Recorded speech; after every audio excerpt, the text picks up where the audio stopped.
Hello friends, perfect kitchen Rajasthani में आपका स्वागत है। आज मैं कटहल की इतनी शानदार रेसिपी लेकर आई हूँ जिसे देखकर ही आपके मुंह में पानी आ जाएगा और जिसे बनाना इतना आसान है। जो नॉनवेज खाते हैं वो नॉनवेज का स्वाद भी भूल जाएंगे अगर इस तरह से बनाकर खाएंगे। तो रेसिपी बनाना स्टार्ट करते हैं। सब्जी बनाने के लिए हमने कटहल लिया है, टमाटर लिए हैं, ये टमाटर बिल्कुल लाल लिया है ताकि सब्जी में अच्छा सा कलर आए, लहसुन लिया है और 2 प्याज लिए हैं। सबसे पहले हम कटहल को काटेंगे। एक कटोरी में तेल लेना है सरसों का। अपने हाथों को अच्छे से लगाएं ताकि जो कटहल का दूध होता है वो बिल्कुल भी नहीं चिपके।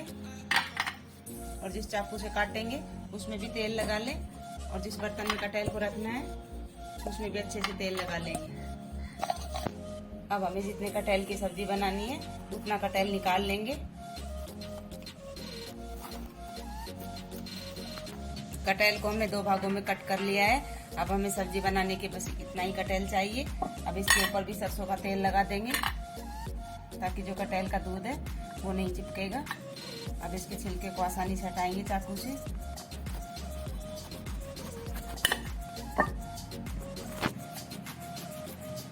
और छोटे छोटे पीसेस में कट कर लेंगे। कटहल के छिलके हटाने के बाद सारी कटहल को मैंने छोटे छोटे टुकड़ों में कट कर लिया है। अब जो इसमें बीज में ये पार्ट होता है, ये हार्ड वाला पार्ट, ये आसानी से निकल जाएगा। ये सारी कटहल में से हमें साफ करना पड़ेगा, नहीं तो हमारी सब्जी है जिसका टेस्ट खराब हो जाएगा। ये बीज हैं जो सब ऐसे ही साफ कर लेंगे।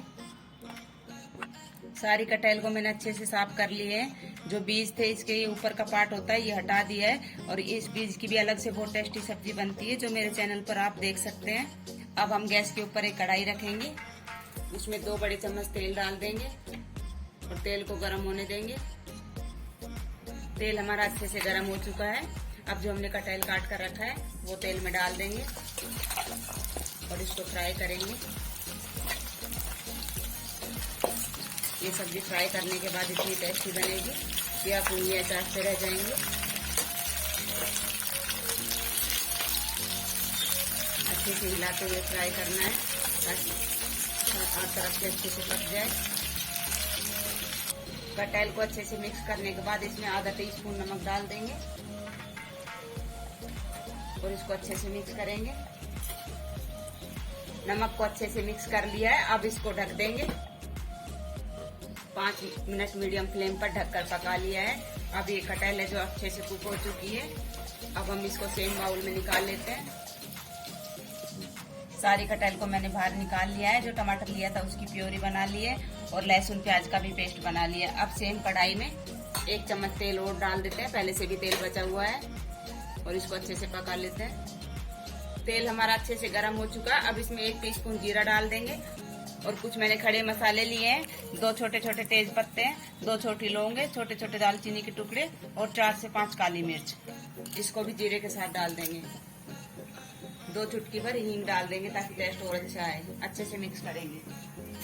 खड़े मसाले हमारे अच्छे से भून चुके हैं। अब जो प्याज और लहसुन का पेस्ट बनाया था वो डाल देंगे। इसको भी अच्छे से भून लेंगे मिक्स कर कर। ये हमें इतना भूनना है तब तक ये कढ़ाई में तेल छोड़ना स्टार्ट ना करें।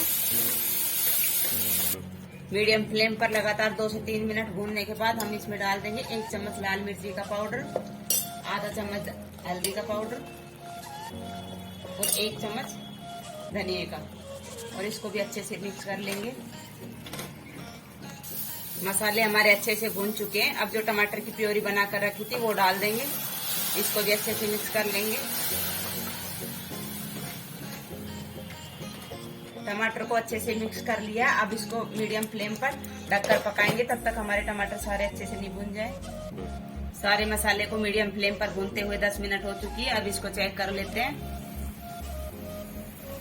मैं इसको 2-3 बार पहले भी चेक कर चुकी हूँ ताकि ये कभी पेंडे में चिपक ना जाए। अब ये अच्छे से भून चुके हैं। अब इसमें स्वाद के अकॉर्डिंग नमक ऐड करेंगे। नमक हम पहले भी डाल चुके हैं, नमक को ध्यान में रखकर ही डालना है। अब इसमें आधा कप पानी डाल देंगे, अच्छे से मिक्स कर लेंगे। पानी अच्छे से मिक्स हो चुका है। अब जो कटहल को हमने फ्राई करके रखा था वो इसमें अच्छे से डाल देंगे और मिक्स करेंगे। कटहल को ग्रेवी में अच्छे से मिक्स कर लेना है। ये कटहल की सब्जी इतनी टेस्टी बनेगी कि सब उंगलियां चाटते रह जाएंगे। अब इसको मीडियम फ्लेम पर ढक देते हैं ताकि जो कटहल में सारे मसाले हैं वो अच्छे से मिक्स हो जाए। कटहल को अब हमने 2 मिनट पका लिया है, इसको चेक कर लेते हैं। इसमें अच्छे से मसाले मिक्स हो चुके हैं। अब हम इसमें डाल देंगे हरा धनिया ताकि सब्जी का टेस्ट और स्वाद दोनों बढ़ जाए। इसको भी अच्छे से मिक्स कर लेंगे। ये सब्जी जो चिकन मटन खाते हैं, अगर ऐसे बनाकर खाएंगे तो चिकन मटन खाना भी भूल जाएंगे। गैस को बंद कर देंगे और सब्जी को एक सर्विंग प्लेट में निकाल लेंगे। सब्जी को मैंने सर्विंग प्लेट में निकाल लिया है। अब इसमें गार्निश के लिए थोड़ा सा ऊपर से हरा धनिया और डाल देंगे। ये सब्जी आप बच्चों को बनाकर खिलाएंगे तो बच्चे भी इसको बहुत पसंद करेंगे। अगर कोई मेहमान आ जाता है तो ये सब्जी बनाएंगे तो उनको भी बहुत ज्यादा पसंद आएगी। आप एक बार इस तरीके से जरूर ट्राई करके देखें। अगर आज का ये वीडियो पसंद आया हो तो लाइक करें, चैनल पर अगर नए हैं तो सब्सक्राइब करें, साथ ही वीडियो को शेयर करना भी ना भूलें।